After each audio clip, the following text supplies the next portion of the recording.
Good morning, everyone. Actually, good afternoon. I knew I was going to do that today. Hope you guys are doing well. I'd like to welcome you to May's DEI Conversations. Today, we're going to be talking about the meaning of diversity. One of the things that we do as a council is we really do take in your words and your suggestions and the things you want to hear from us. And this particular topic actually came from a couple of surveys where people were wanting to know what diversity actually means, and is it really just about persons of color, or are we including more? Does the council include more in this idea of diversity? Short answer is we absolutely include everyone in the realm of diversity and inclusion and equity. The world is not a balanced world until every person is included. So today we have four very, very, very cool people that I adore as human beings. I've really started to get to know them, and I'm so thankful that they are here today. One of them is Vincent Sabano, so I'm going to read off their bios here. He's a 20-year veteran of the Franklin County Community Mental Health System and has extensive experience in working with highly vulnerable populations. He has worked in the Alcohol, Drug, and Mental Health Board of Franklin County and worked at ALVIS, where he was the Division Director of Behavioral Health. He's currently the Ohio State Director at RI International, and he's tasked with bringing the full continuum of crisis care to Franklin and Montgomery counties. Vince has a deep passion for those struggling with addiction and mental health and has admiration for those in recovery. He will be the first person speaking today, and he has to leave for a meeting immediately, so we're going to have him speak first, and then questions and answers really quickly for him, and then we'll go on with the rest. We have also Dr. Shana Williams with us. She holds a master's degree in nursing and a doctorate. She has over 10 years of experience with inpatient and outpatient behavioral health, as well as substance dependence and medication-assisted treatment, also known as MAT. We have Terrence Smithers with us, who serves as a manager of training development for RI International.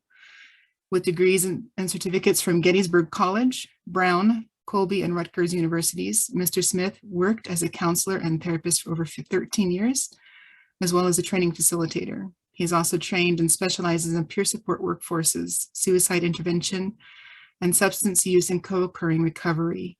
He was instrumental in training and developing a peer support workforce in England and in Canada, and has trained throughout the United States for over 16 years. Terrence has authored and co-authored numerous trainings, workshops, and publishings. Healing from his own history, Terrence has a personal passion for the healing and growth of people who have historically been discarded and underserved. And finally, we have our own Susan Kornett, who's also on the council. She's on the communication pillar. It's a privilege to work with her every day. And she is the program director of Cumberland Recovery Response Center in Fayetteville, North Carolina. She's currently oversees the Durham and Eastern North Carolina outpatient med management programs. And she enjoys serving on the DEILC's communication pillars, the MLC's clinical subcommittee, and she is the co-chair of RI's opioid consult team. So welcome all four of you. We are so appreciative of your presence here today. Thank you for being with us. May I have the next slide, please?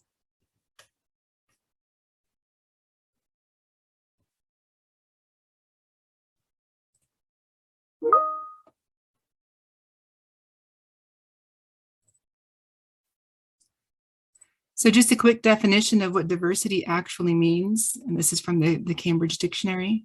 It's the condition or fact of being different or varied. It's a variety. The fact of there being people of many different groups in society, within an organization, etc. Diversity is also the mixture of races and religions that make up a group of people. And this definition is more DEI centered. So we'd like to have you guys join in a little bit. If you could type in what groups or people are included in the term diversity, according to you. Karen is going to put that into the chat box for you guys to take that. I'm going to see if we can come up with the word cloud for that.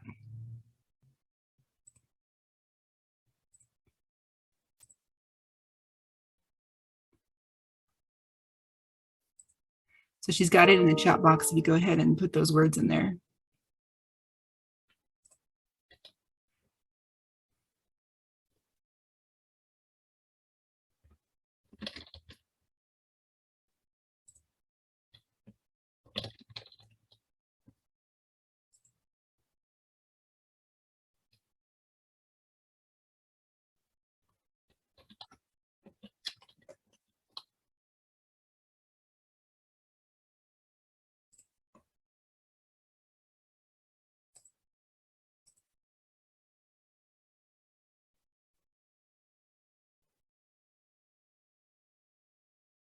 Just give you a couple more seconds. Oh, there we go.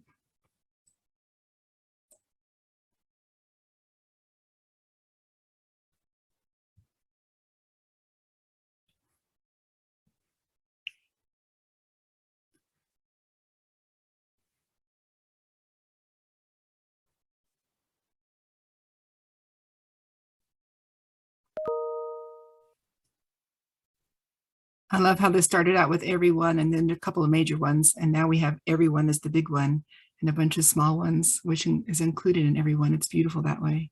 So we have women, we have visible qualities, not just black and white, sexual preference, private qualities, everyone's included, gender identity, backgrounds, the spice of life, weight, immigrants, races, Native Americans, transgender backgrounds.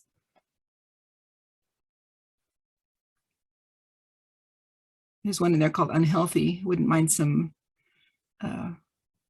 further information on that one. Men, since we have women, that's good. Deaf or hard of hearing. Humans. Diversity is definitely humans. It is everyone.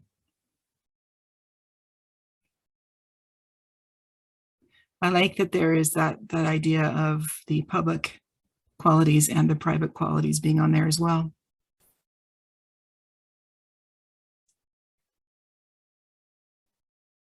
Very cool. We are all important. Indeed, we are.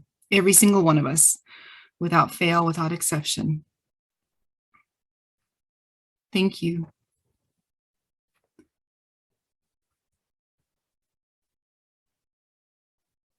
Thank you. All right. So I'm going to call on Susan because Susan very kindly put these next few slides together to talk about what the presumptions of diversity can end up being. So Susan, if you would like to go ahead and speak to these next few slides, I'd appreciate that. Sure.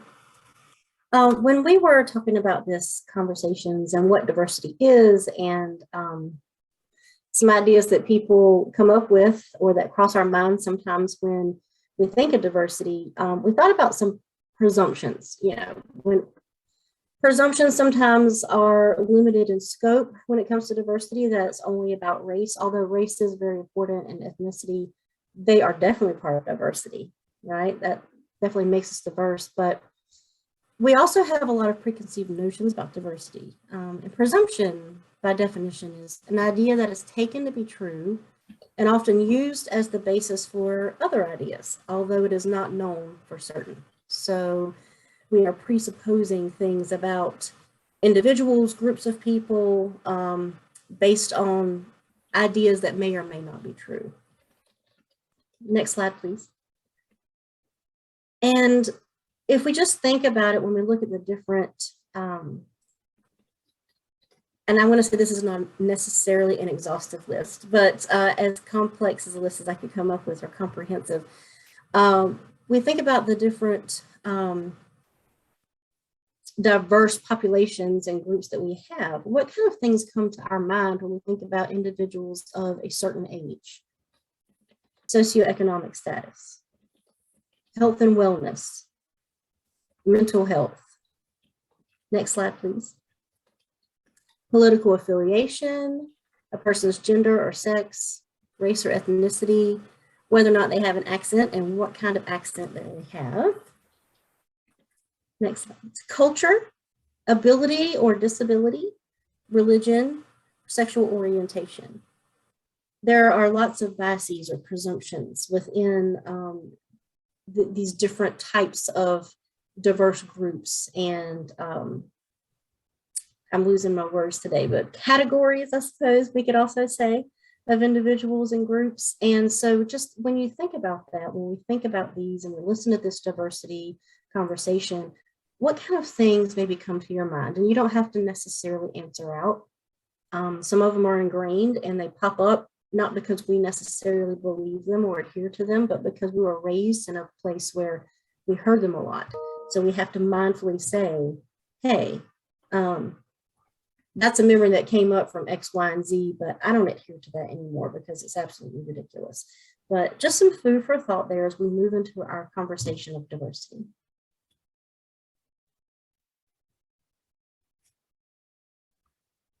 Next slide. Cool. Thank you. Thank you, Susan. I appreciate that. Appreciate you coming up with all of those, because they are things that we do need to consider in every moment of when we're interacting, because we all interact with so many different people, and it would be good for us to kind of take a look at that. So we have Vincent Sabino joining us today, and he is going to be talking and sharing about the deaf and hearing impaired community. I had the opportunity to listen to some of what he had to say about this before, and it was just, I don't know, it just deeply touched my heart and deeply touched so much. It was such a fascinating thing to listen to Vincent too, because he's just such a personable person. So you guys, truly blessed to have Vincent here. If he can join us on this, and we'll just get going with his and see what he has to say. Are you present, Vince? It's so weird because I can't really see anybody. So I'm like, I feel like I'm flying blind here. Well, thank you, Carrie. I appreciate that. That was, I gotta say, this was this production is really well done. I really do appreciate, as Susan said, to see my name in lights. So this week is kicking off very well. So my name is Vincent Sabino. I was born with a hearing loss, and from the time I was probably born to probably about the age of 17, 18, I really had a disabled version of myself where when I was growing up, everybody was saying, well, because he can't hear, he can't do this, do this, do this, this, right? And if I would have been anything as a child, I would have been a police officer. That was the one thing that I ever wanted to do. I watched all the police shows. I wanted to be a cop. I wanted to be the guy that, but when I have to imagine that when I was born and probably months after, probably it was about 18 months old, my parents found out that I had hearing loss because I was not responding, and I was very developmentally delayed, no language, and so on and so forth.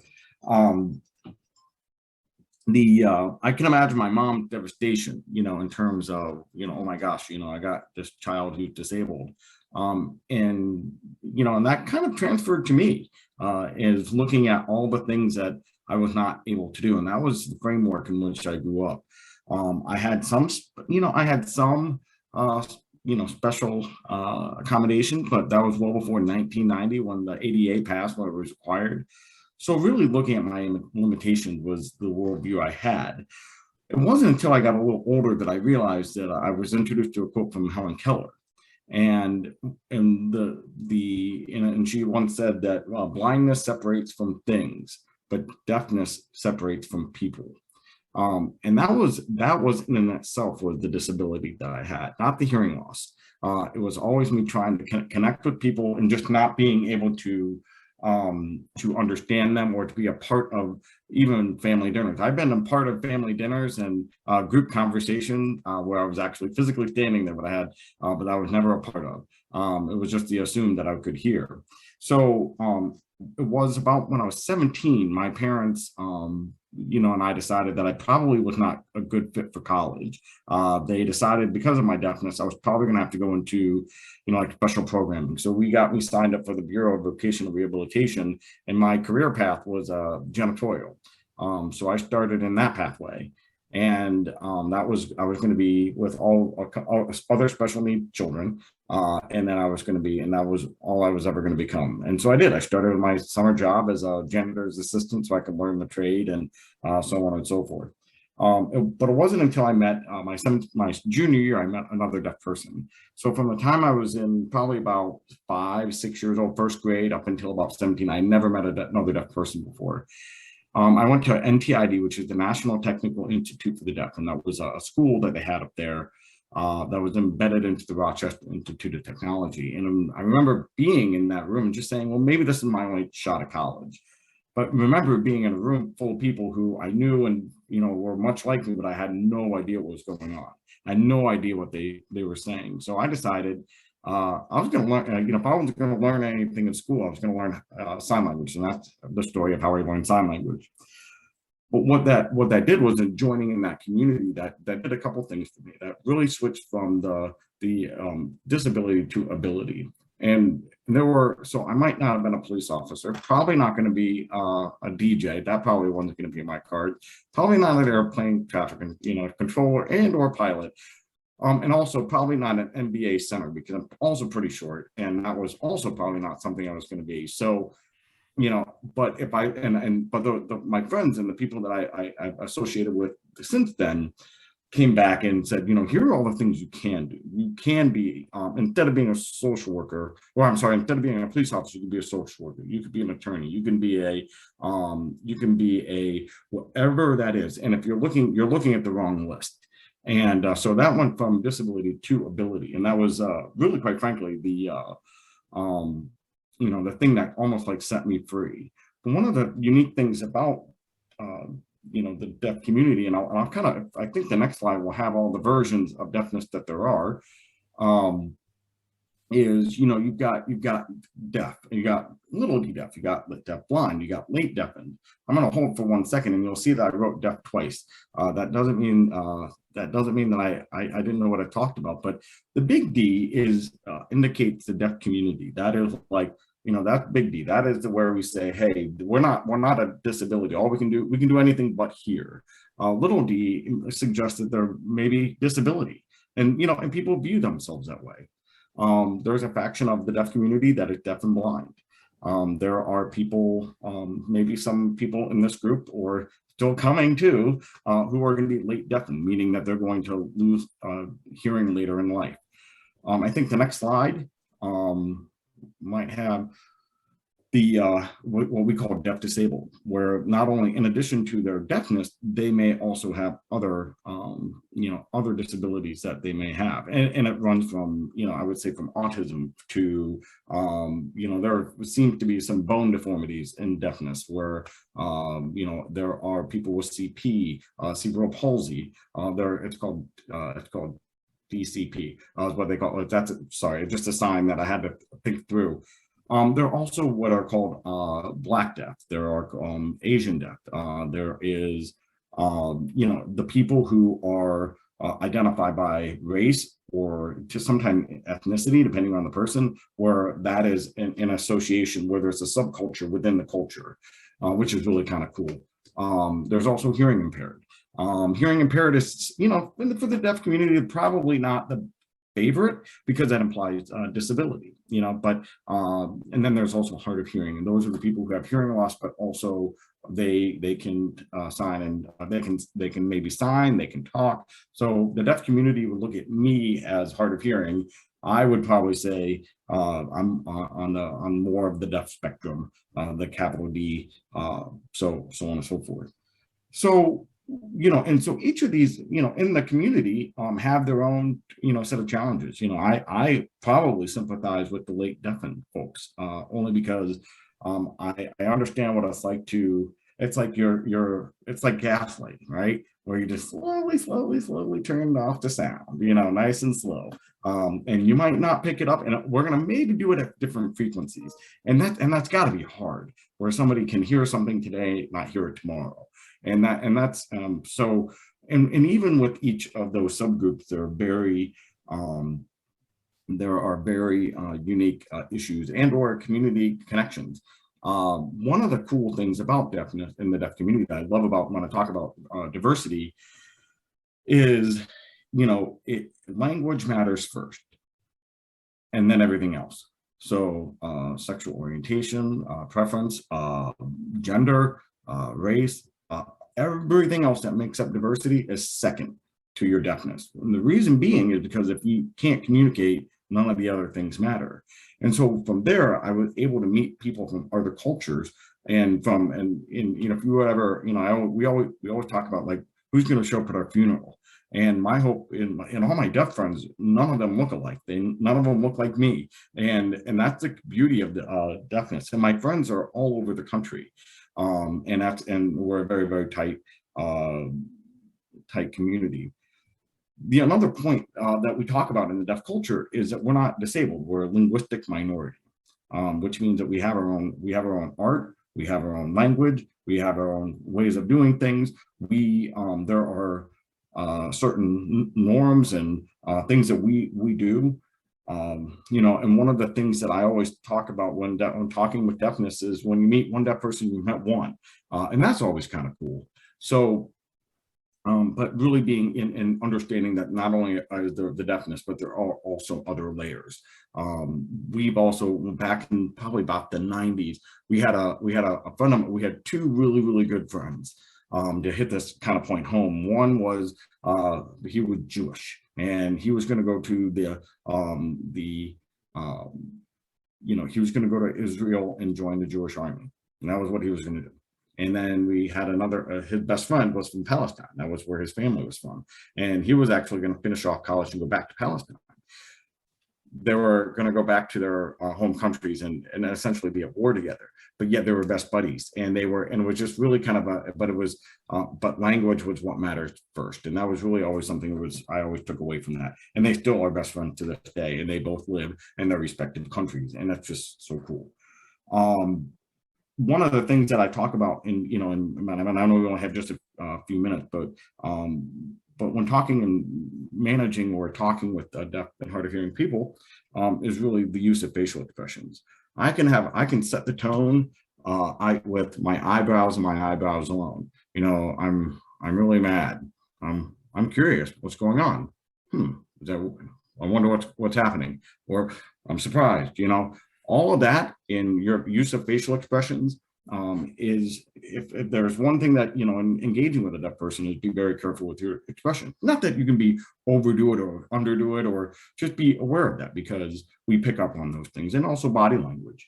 But again, when we have folks coming to us, we have to remember, you know, deafness separates us from people. So deaf people by nature either are looking to connect, looking to be a part of, and they just can't quite do it, because that's where that ability and the inclusion really comes in for them and for us. So I think that's all I got. Like I hit through all my notes. I think I actually have nothing else to say, but no, I appreciate everybody allowing me to be here. And one of the questions is, does the virtual meeting cause challenges? And the answer is maybe, but I'm a nerd, so usually when I meet, I usually have I have a captioning thing on my phone, and so I can use that. I can always use the captioning on the phone. So I usually use, and then I'm usually the one to say, did I hear that right? So one of my strengths is that I'm pretty assertive. I thankfully work with people who are like, you know, RI, who is extremely generous and valuable with their understanding. So very cool. So yeah, and a deaf person will tell you that the communication responsibility is on the deaf person, and that's important too. It's what works for me probably doesn't work for my wife, and my wife doesn't work for her best friend. Who you know, people in I mean, it's individual. Very cool. One of the things we keep trying to do is get a captioning that works for conversations. We haven't found one yet that works perfectly, that doesn't change our words into things that we have to suddenly, you know, explain because they come up completely different. So I may tag you afterwards and see what kind of captioning program you use. See if I've we got can two adapt that I it. switch between. Yeah, but I'll be happy to share with you. Yeah, absolutely. At least some ideas that we could use, because we would like to include that. We just haven't found a good one yet. It's interesting to me because you talked about facial, and I had just said I feel like I'm flying blind because I can't see everybody. It's amazing how even for fully hearing folks, facial expressions matter. And I can imagine that for the deaf community, it's more so. How else do you get your information if you can't hear the actual tone of voice? It's something to really think about. And there's something too you kind of spoke to is not directly, but I picked up on this idea of universality of communication. For me, spoken word has music. I'm a musician, so I hear all the different flows of music, and it is everyone, especially if you're speaking in your native tongue. There is such gorgeous music that's unique to each culture. And for me, I'm also a dancer. So for me, American Sign Language has always been the dance side of it. When you watch it, it's so graceful and so beautiful and so complete in its own language. So I don't know, just my own little thought there on that. You mentioned the message constantly of can't do this or this or this.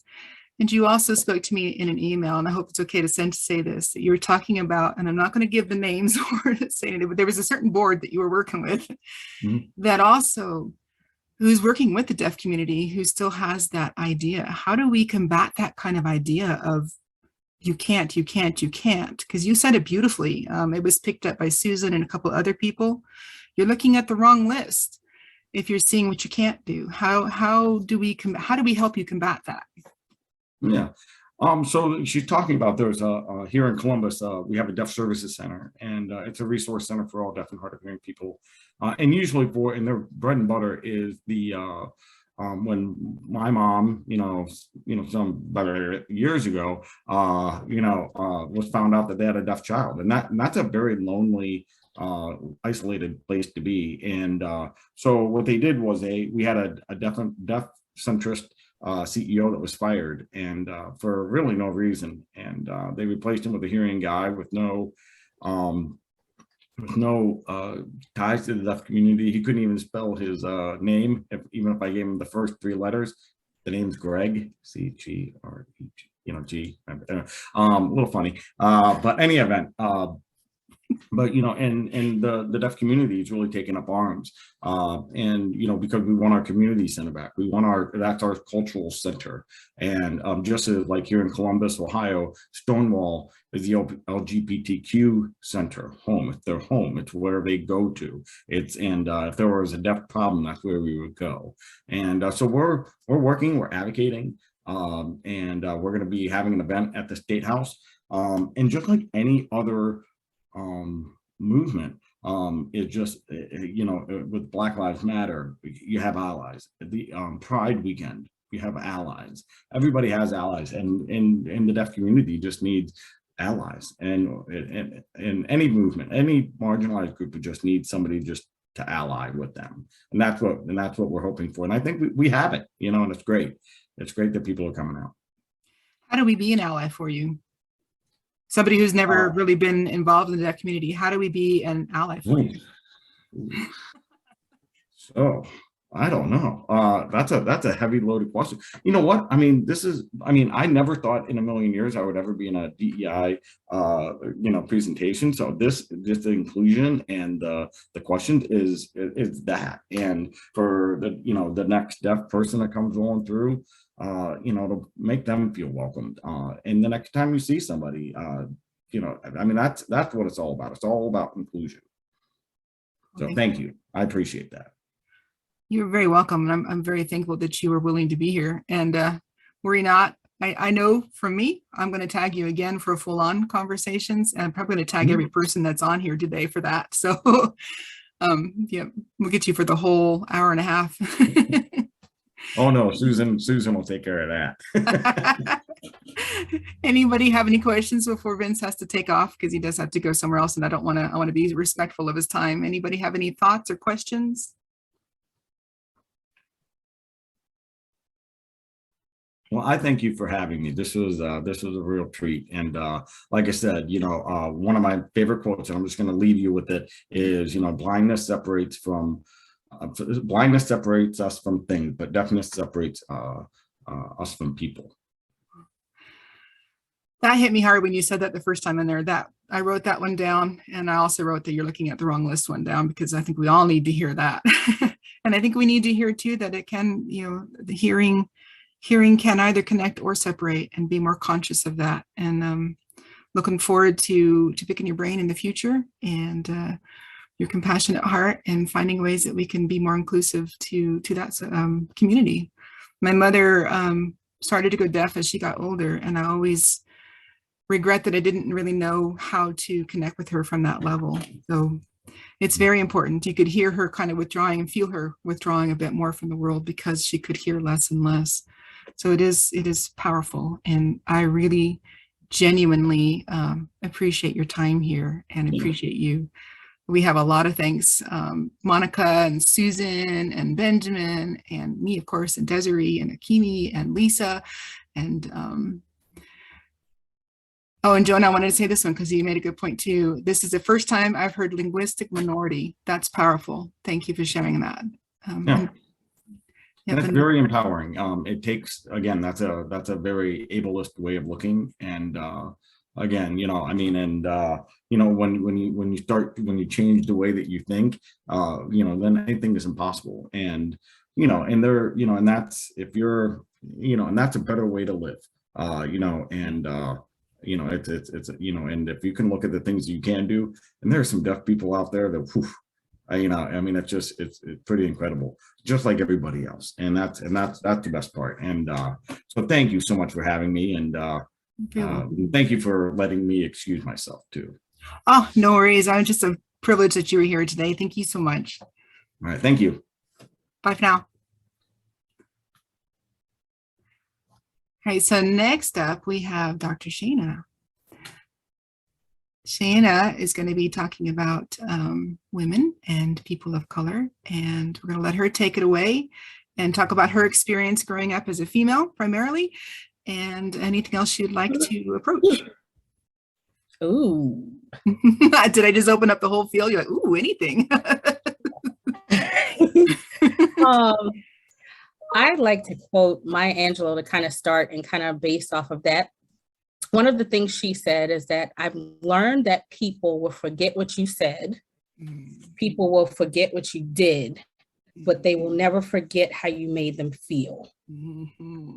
And I would say that applies to me as a woman, as an African-American woman, as a leader in RI, because when we talk about diversity, I've heard diversity so much in growing up, it is almost sickening, because a lot of people will say, oh, well, Shayna, you came to our school and the majority of your class is white. What do you think diversity is? Okay, why are you asking me? Are you asking me because I'm a Black female? Are you asking me because I'm a woman? Are you asking me because you value my opinion? Why are you asking me? And when I would ask people that, they would say to me, they'd be like, well, I mean, you should know about diversity, right?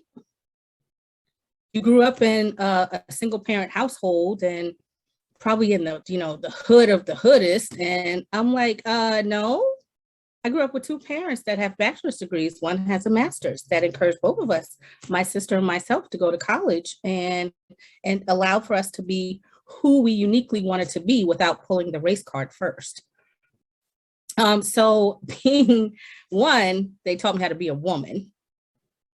Two, they taught me how to be a leader. And lastly, they taught me about race. And a lot of people say, well, wait a minute, whoa, like when did your parents grow up? They grew up during the time where there were the sit-ins. My parents were actually people that did the sit-ins and organized it. And my dad was the guy that was a popular guy in college and popular guy in high school that was like, you know what? Nope, I'm not going to Vietnam. I'm going to go to college instead. And I want to make a difference in other lives and come back to my hometown and work in my community and, diversify even the teaching profession. And so I learned about diversity, one, as a woman, two, as a leader, and then three, as a African-American.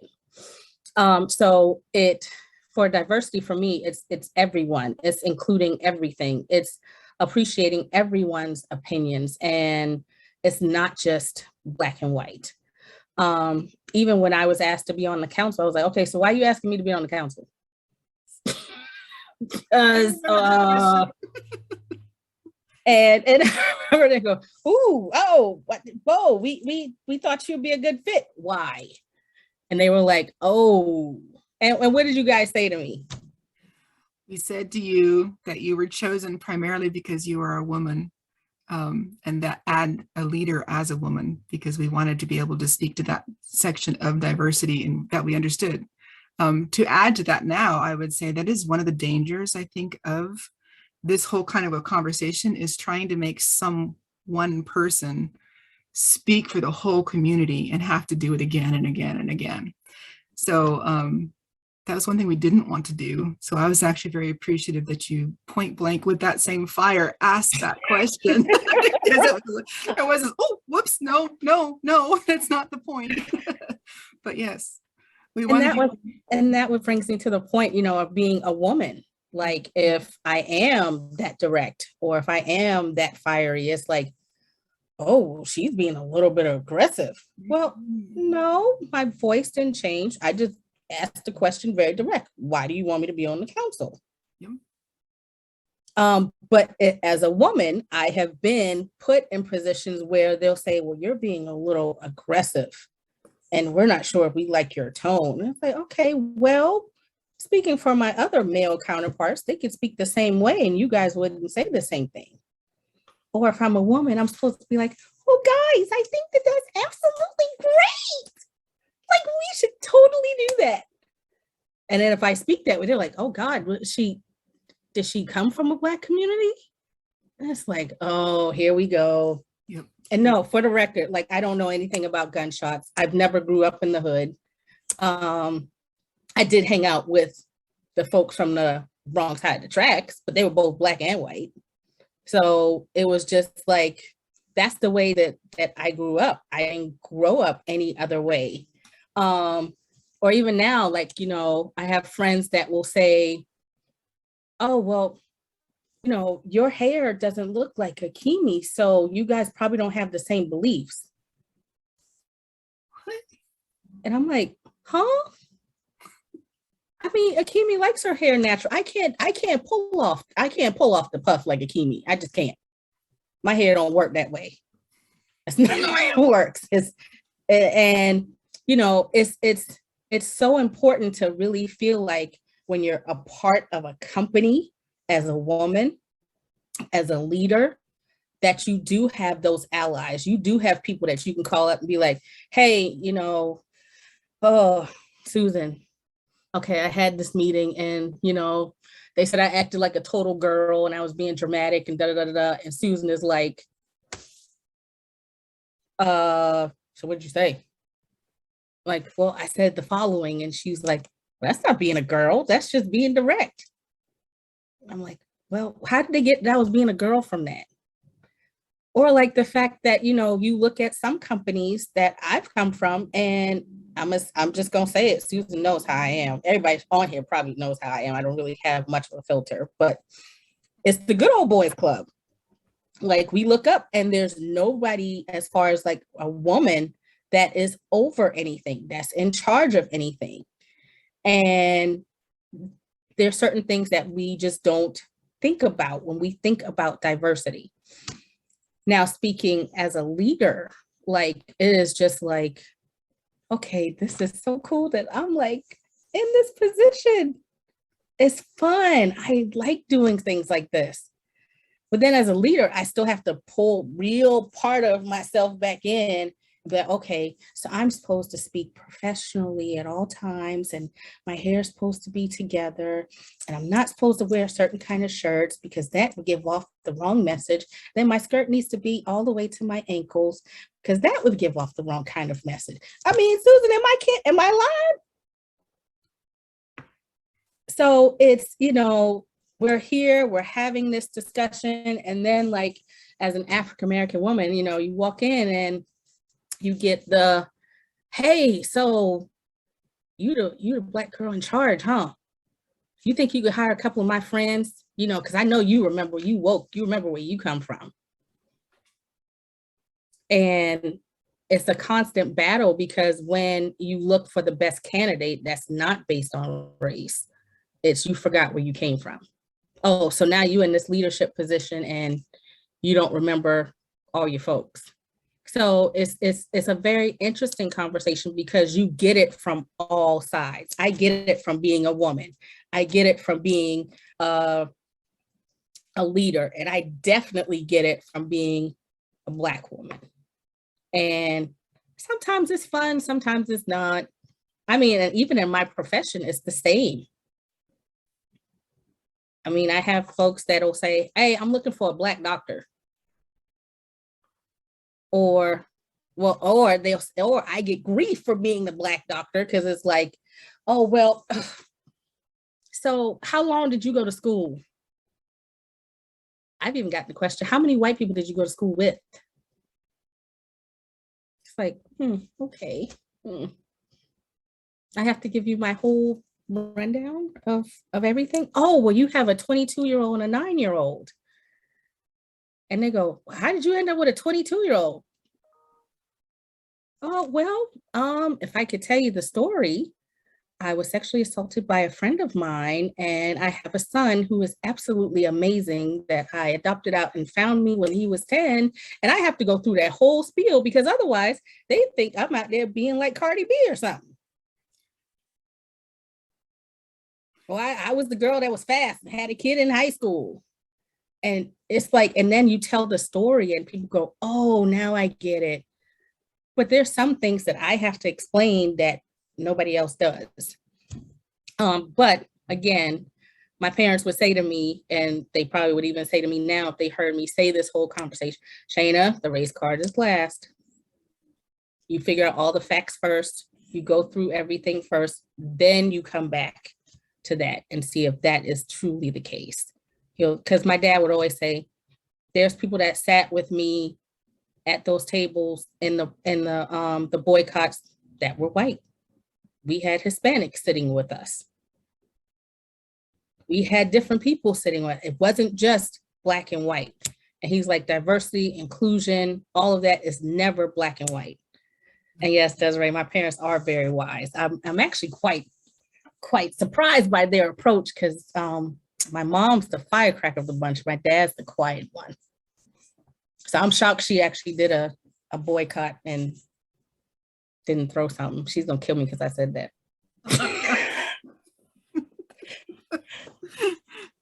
But yeah, I welcome some dialogue because I mean, I'm sure Susan, as a leader, you know, of Cumberland, there's some things that you get. I know I get them from some of the other providers and the docs. Oh, one more before Susan comes in.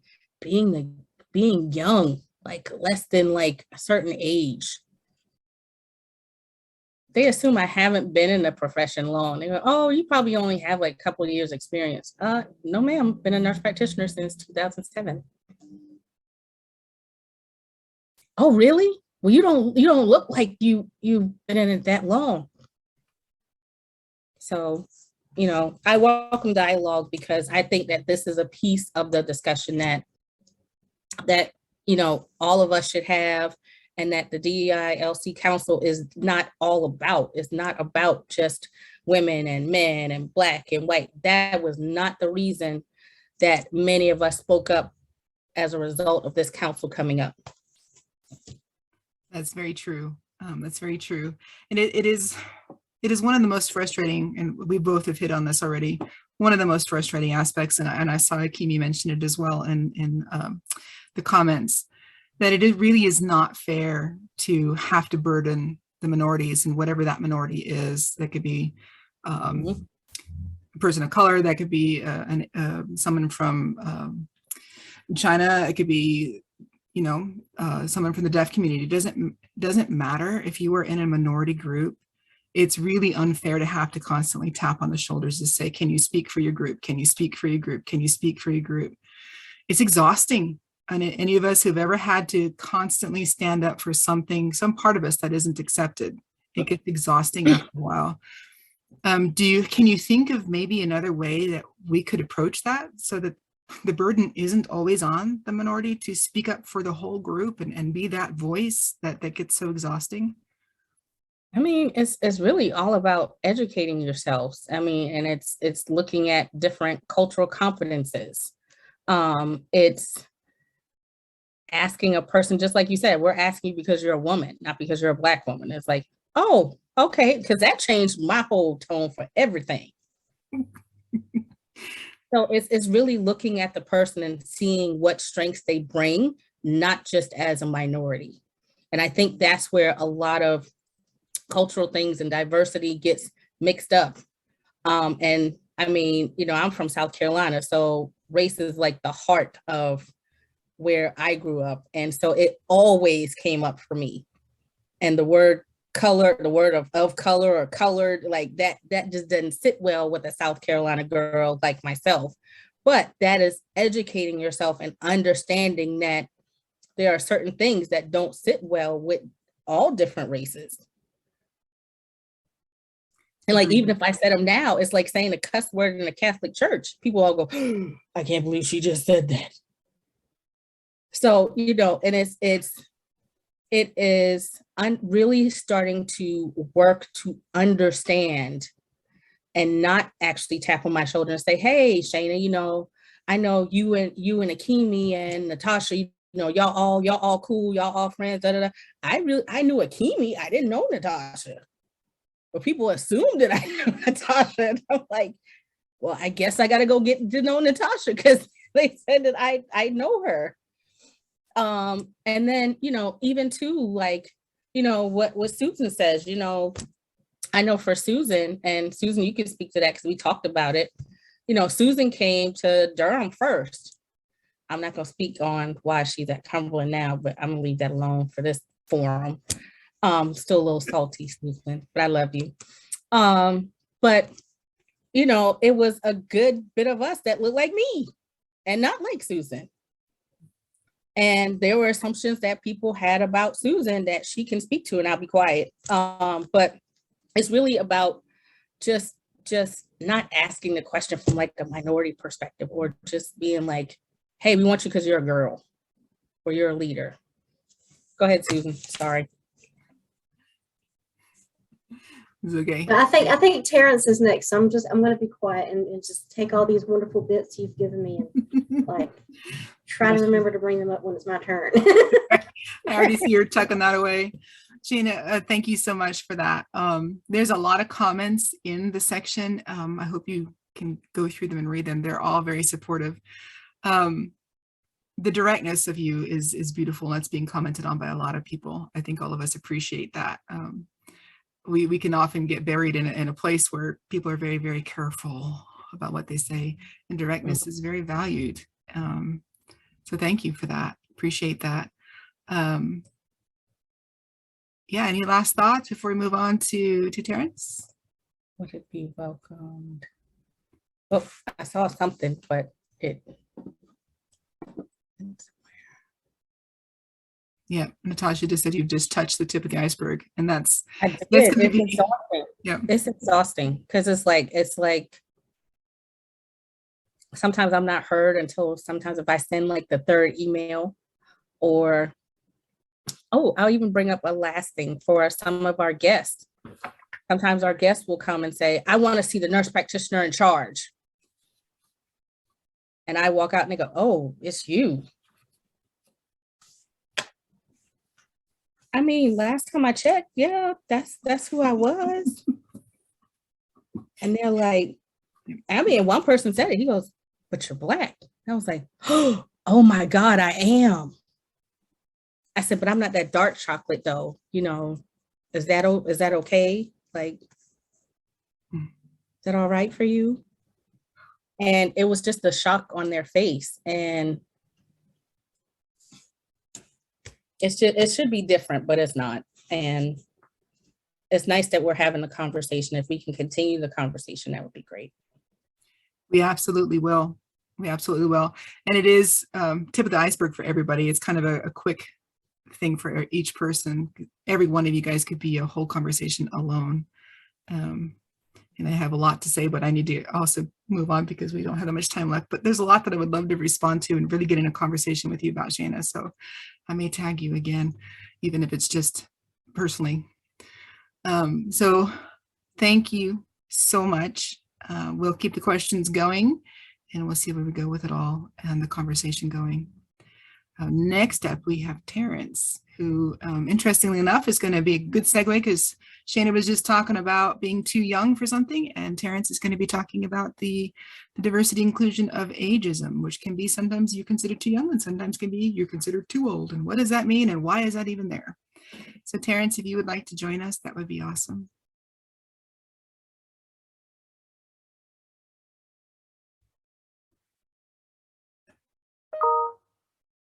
I don't hear you or see you. Do you have your mute button on? No, I was on mute. Sorry. So, and my camera's on. So, can anybody else see me? I can Okay, see good. you now. Yeah, you just didn't show up on my screen until you started speaking. So I love what you said, Dr. Shayna, about the why. You know, why are you asking me?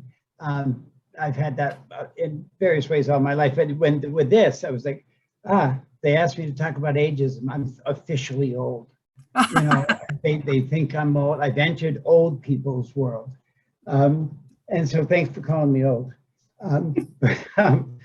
You know, I'm celebrating the 24th anniversary of my 40th birthday. I did that last month. And you know, we've said this about many things, our mental health, substance use, et cetera. It doesn't define me. You know, my age doesn't define me because I don't feel like 64. However, I also don't know what 64 is supposed to feel like. So I'm just who I am. You know, and you're probably thinking, you know, I'm going to talk about old people for 10 minutes, and nay, my friends, because ageism applies to many, many different things.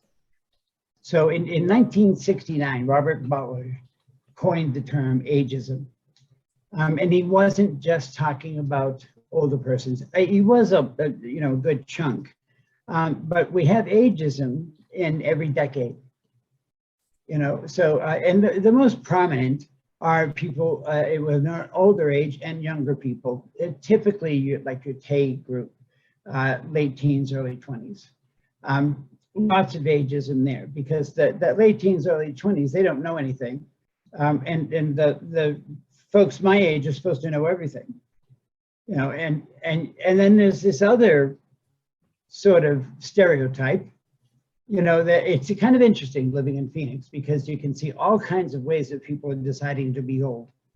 You know, we still have some with the white belt, some men with the white belt and the white patent leather shoes, you know, and you know, they're going off their pants don't match the shirts and they're golfing and, you know, all of that kind of thing. You know, the states even get labeled with a certain kind of ageism. California's for the young, but Florida's for the old. You know, so you know, it's also been described, as I mentioned, about the oppression of younger people, and then in the UK, there's an ageism, interestingly enough, that you know, and people older than that group I mentioned, you know, late teens, early 20s, can often, you know, because you're young, you don't know, because you're young, you're this, because, or even because you're young, you have tons of potential. I remember being told that, and I was like, oh, I hated that word. You know, I hated that word. Do I have possibilities? Yes, but potential, who's defining that? And then it can go the other way. You know, younger people can really be oppressive of older people, having certain stereotypes in what their expectations are, and what they think people should be. You know, and I think if we've learned anything in the last couple of years is to drop assumptions and drop stereotypes, you know, because they're rarely true of everyone, you know, and when we do that, we miss the opportunity to get the gifts that people of whatever the ages can give us. You know, and if there's anything I've learned, you know, it's anyone can walk in my world. See, notice I just owned it. Anyone can walk in my journey, you know, and regardless of age. I learned from my great niece and nephew, you know, because they're in elementary school and they're learning wise things and they haven't been taught all the other stuff, you know, and especially my nephew, great nephew, he's just empathic beyond belief, you know. So I listen to him because he has great things to say, you know, and we have great conversations. There's also, you know, some of the avoiding, the rejecting, the stereotyping of older people is really, can be a defense mechanism of people not wanting to look at their own mortality. You know, because you know, I said this to friends, mostly, never to somebody who was serving, but, you know, they'll make some mention about my age. And I'll say, well, you'll be here someday. You know, so I just want you to remember what you're saying, you know, because sure, my back aches, my legs ache, my head aches, and don't get me started on my hips. You know, I can go down that road, you know, but how many of us have noticed when you hit 40, when you start standing up and down, you always make some kind of noise, you know, that noise just started, you know, and it gets louder as you get older, I think. There's also visual ageism, where this happens a lot in companies and groups, where there's sort of a quota that people are trying to meet, you know, and so what do we look like? Not about quality, value, skill. What do we look like? You know, and are we representing, you know, different age groups? And it misrepresents people, especially older people, and it's really a prejudice. You know, when we look at it, it's really a prejudice. So, and then of course there's Hollywood, you know, so Hollywood, you know, is full of ageism. You know, actors, having had a degree in theater, having been in the theater, I remember dreading getting old because parts become less available, Yeah. you know, and you have younger people playing older people, and you know, why are we doing that? Of course, I did that many times. And why didn't we get somebody, you know, of that age? I wasn't thinking that then, but I do think that now. And so the fear and the lengths people will go to not be older, you know, is incredible. So in terms of discrimination or age discrimination, it's kind of defined as the result of actions taken to deny limits or opportunities based on people's age. You know, and I you know, when I don't want to say not well, but when I'm in my old stuff, I can fear even at RI, you know, I'm getting too old. They're gonna push me out the door. They need younger people, and part of that, it's not because of my experience with RI at all. Part of that is like, and Natasha was mentioning in chat about the corporate world, you know, and how that can be a huge, you know, presence in the corporate world, where older people, you know, like forced to retirement. Yeah. You know, I lived in England, as you know, for some time, and people in England are forced to retire at 65. That's how they keep their workforce open. Now they have great benefits and stuff, but they're forced to retire at 65, unless they're running maybe something a little small of their own. You know, there's a great amount of discrimination in that. Fortunately, the country takes care of them quite well too. So, you know, they're usually actions, when we're talking about discrimination, they're usually actions taken up based on someone's beliefs and attitudes. You know, so we've talked about implicit bias, right? Implicit bias, and it's typically, you know, majority negative.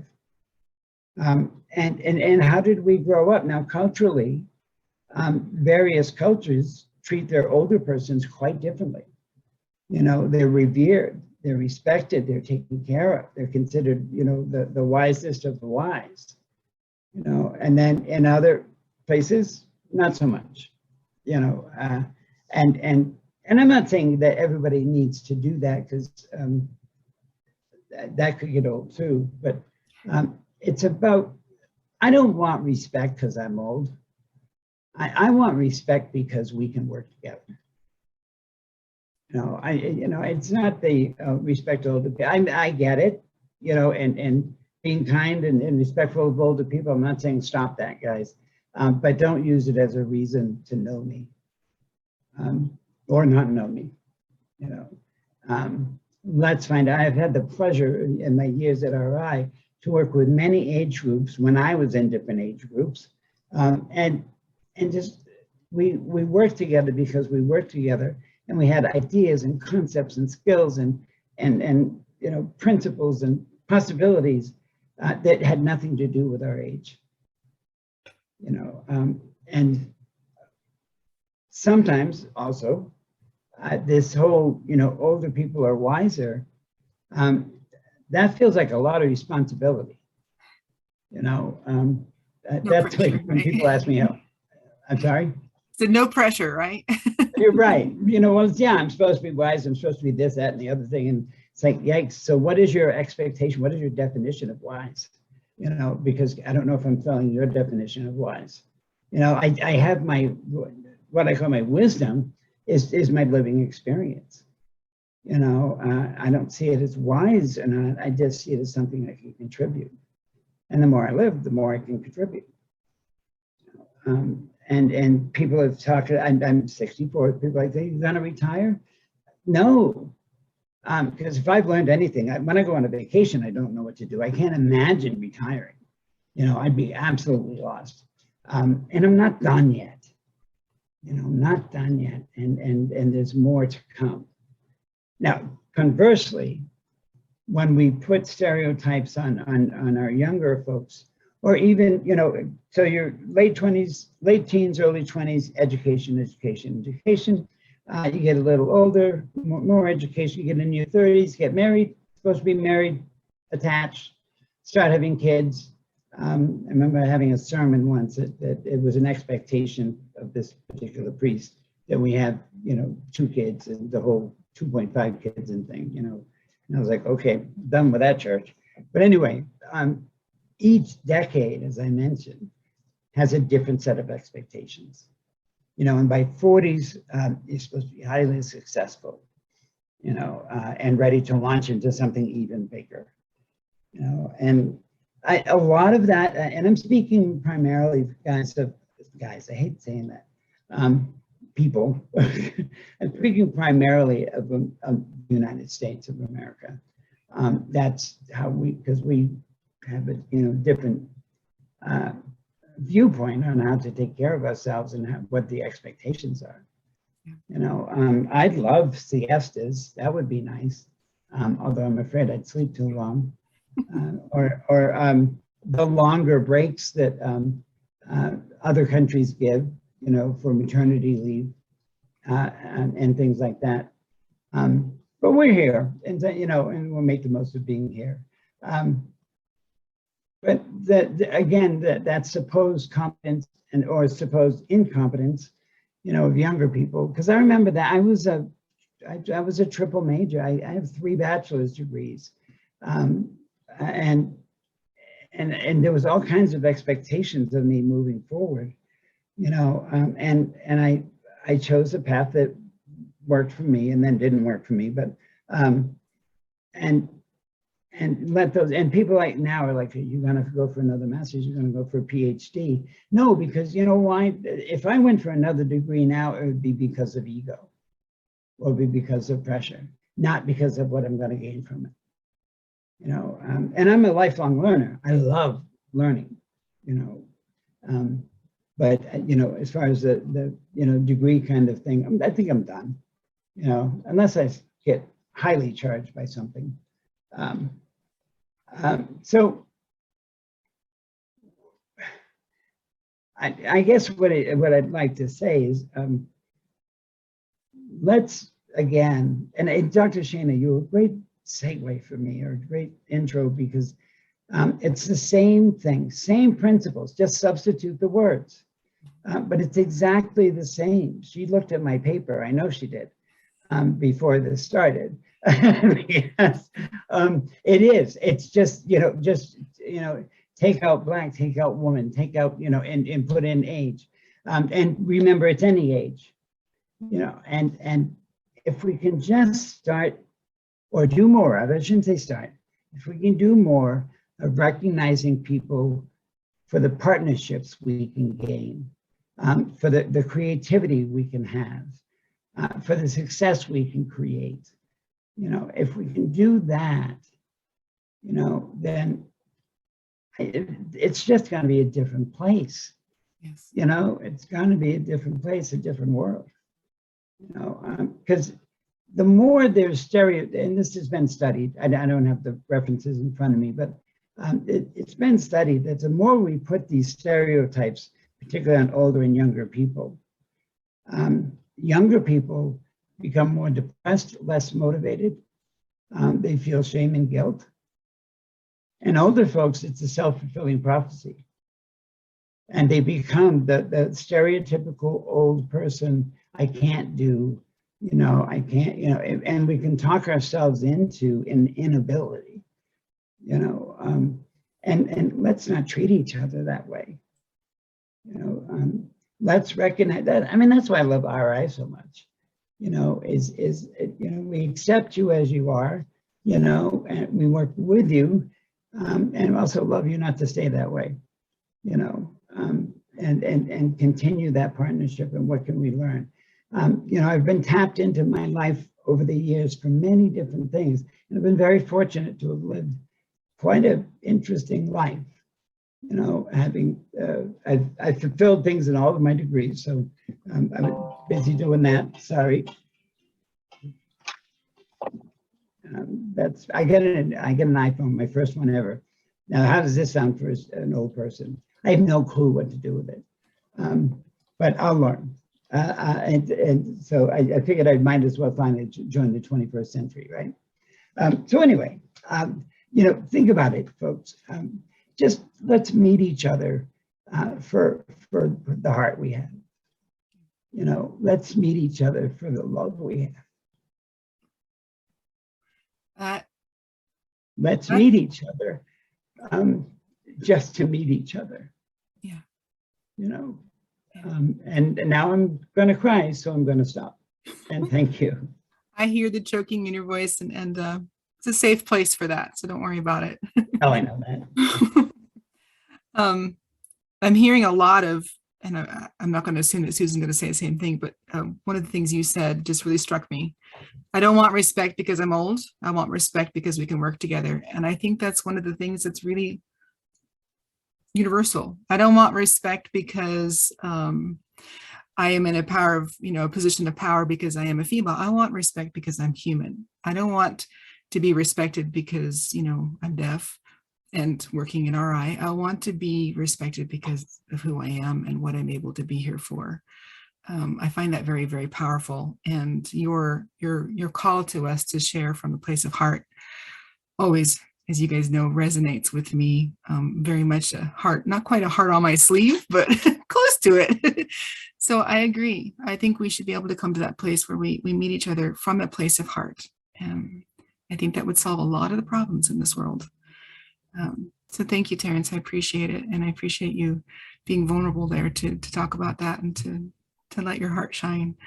Want to get to Sue. Thank you. Want to get to Susan real quick, and she's going to talk about sort of the invisible ones that we don't see necessarily that might affect our world. So Susan, pop up in and have at it.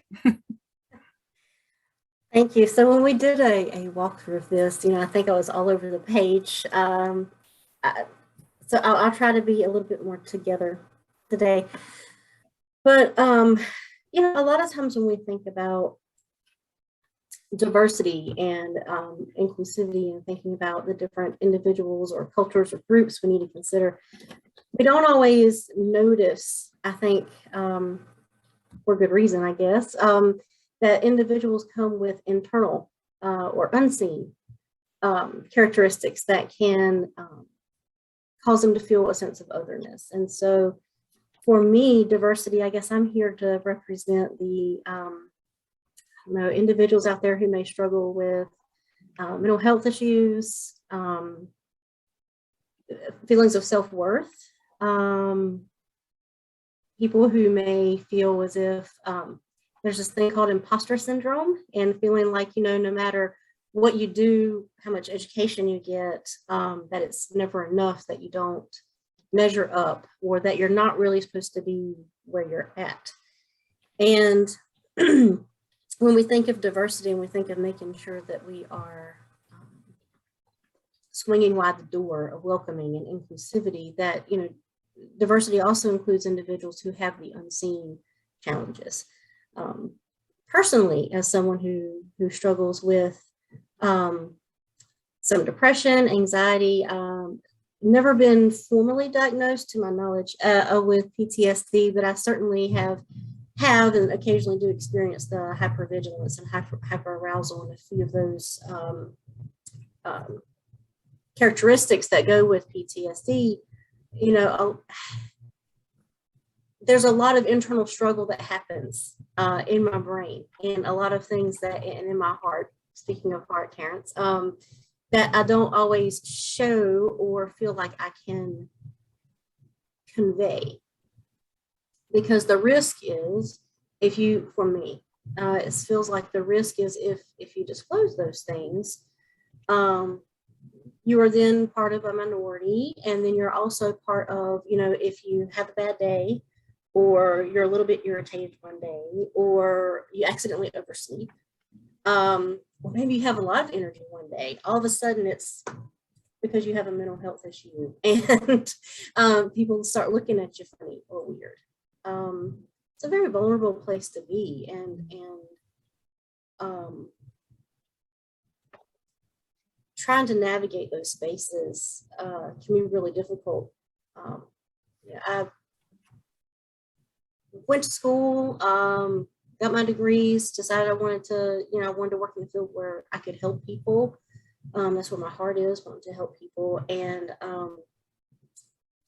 I find myself wondering at times,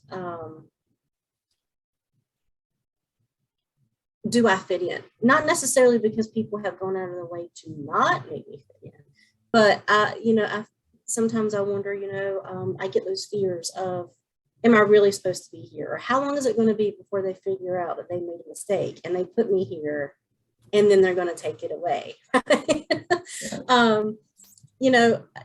And then there's just this dichotomy, I guess, that I go through. And I can't liken it exactly to Shayna's experience, because Shayna's experience is her experience.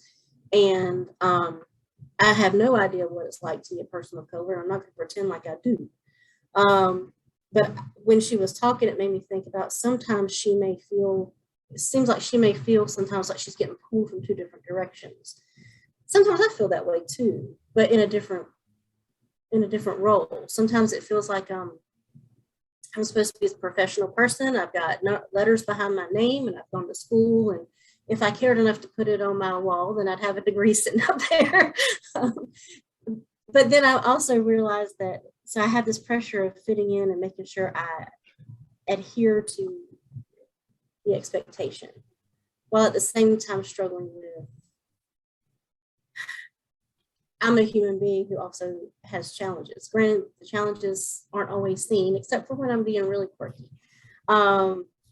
There are challenges there, and learning what it's like to try and be human, but also be professional. I love that RI has the peer council, because peers are 100% needed. That's how we bridge the gap and how we get people interested, and how people can start to see hope in real form. I may be professional, but I'm also a peer, because I'm also somebody living in recovery with mental health. And I think sometimes it feels like I don't know exactly where I stand with that. And I think I'm rambling, and I'm sorry. I don't have any cool quotes, and I haven't done a whole bunch of research. I'm just speaking from my own experience here. That's what you're supposed to do. If there is such a thing as a supposed to. Thanks for the validation, Carrie. At the beginning, when we talked about presumptions and diversity and what diversity entails, it does entail health and wellness, abilities and disabilities, the things that are seen and the things that are not seen. And the things that are not seen for me, and I guess I'm going to be selfish and try to use this as an empowering moment, is that despite beliefs of people when they see me, yes, I was born and raised in the South, probably so, but I didn't come from a well-to-do background or middle-class background. Shayna and I were talking before, and we have talked before, about how it's interesting. People may look at Shayna and say, oh, here's a beautiful Black female so she must have struggled her whole life and grew up, you know, where I'm from, they call it the projects. Okay. They call it different things, different places. And she must have had to experience gang violence all the time. And gosh, didn't she do a great job just overcoming abject poverty? And while that's true for a lot of people of color, it's not true for Shayna's case. And they look at me and they think, well, she must have been born and raised upper middle class. She probably went to really good school. She probably got a brand new car when she turned 16. Her education's probably paid for. And let me tell you, honey, none of that's true.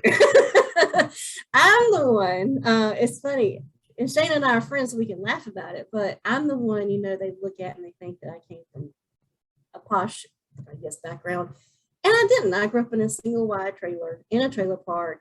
I know at one point there was a guy who lived in the trailer behind us who, at the time I didn't know it because I was little, but looking back, it definitely at least used drugs, if not dealt drugs. And then it was just not a great savory neighborhood I came from.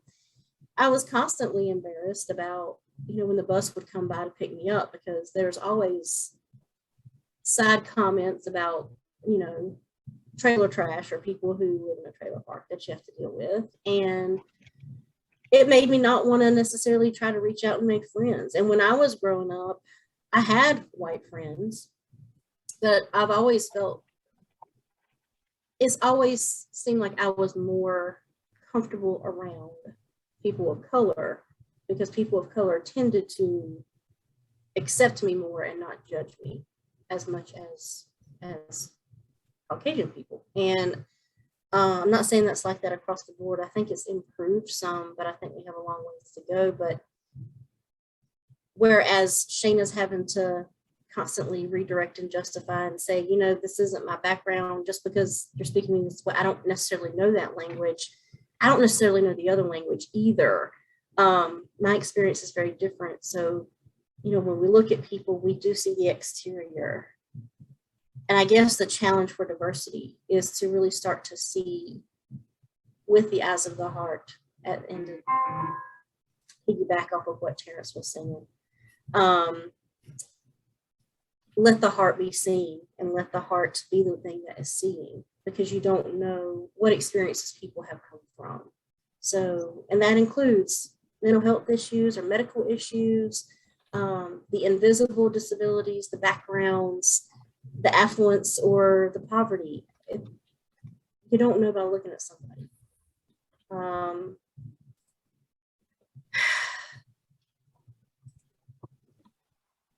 I don't know. My mind is kind of going blank. So maybe we can land this plane or circle it back around to somebody, unless somebody has a question that they'd like to pose. But You did great, Susan. Yes, you did. thank you. I think that's today, I think, kind of shows one of the reasons why the council exists. Its purpose is to give the voice for people to speak up and say what they need to say, and to have those who need to hear and to educate themselves. Thank you so much, Shana, for that one, because that's a really good advice too. Educate yourselves. It's an opportunity. This is a format for education. So be here, be present, learn from it. Everybody we've ever had speak always does speak from their heart. And I very much appreciate that. Susie did a fantastic job in doing so. So there's a little bit of that imposter syndrome coming up right there. Just gonna call you out on it because we're friends and I can do that. Call me out on the girl. I'll stop being a girl. I'm just kidding. So we have a lot of thanks again for everybody who has spoken here. We had Desiree's been talking to thanking everybody for that. Thank you so much for that. And Kimmy popped in. Yes, a lot of thank yous for everybody that has been spoken. Natasha just said, oops, I just lost her. Where'd she go? This has been great. Thanks for sharing, everyone. Great conversation. She's got to go. So thank you, Natasha, for being here today. And Karen has just mentioned, and yes, we will revisit this. Karen has just mentioned that it'd be great to hear about other types of diversity that we haven't talked about here in a future conversation. This is only the beginning. So we will, thanks, Chris. Sorry, I just got sidetracked, little squirrel moment there, because I never get distracted. Chris just said, listening to these has become my favorite part of working here. That's awesome. Thank you. Akimi just said, this could be a series. Yes, indeed, it could be. And we may need to approach it that way. I think we have a lot of people wanting to say a lot of things, so I might adjust the number we have so everybody has more time to actually talk and not feel rushed, because I don't want to short people's words and their questions and their presentations and their gifts to each other. So definitely this could very well be a series. Taking this on myself, I forgot to connect the survey to the Zoom meeting, which we were trying to do differently this time, so we have more of an immediate feedback. That's on me, my apologies. Karen's going to go ahead and send out the survey to y'all. If you could complete that survey, that would be great, because we do, like I said, this one came from feedback. The body image one came from feedback. We do listen to what you guys have to say, so your feedback is important to us. It helps us guide, because that's where you get your voice heard more too. That helps us guide what we do and present here for you all. Thank you again, all of you who presented, Terrence, Susan, Shayna, and Vince is already gone, but thank you so much for being here, for your time and the value that you have given us today. And for the rest of you all, I wish you a really good day today. Know that you are loved, certainly by all of us here, and have a wonderful time.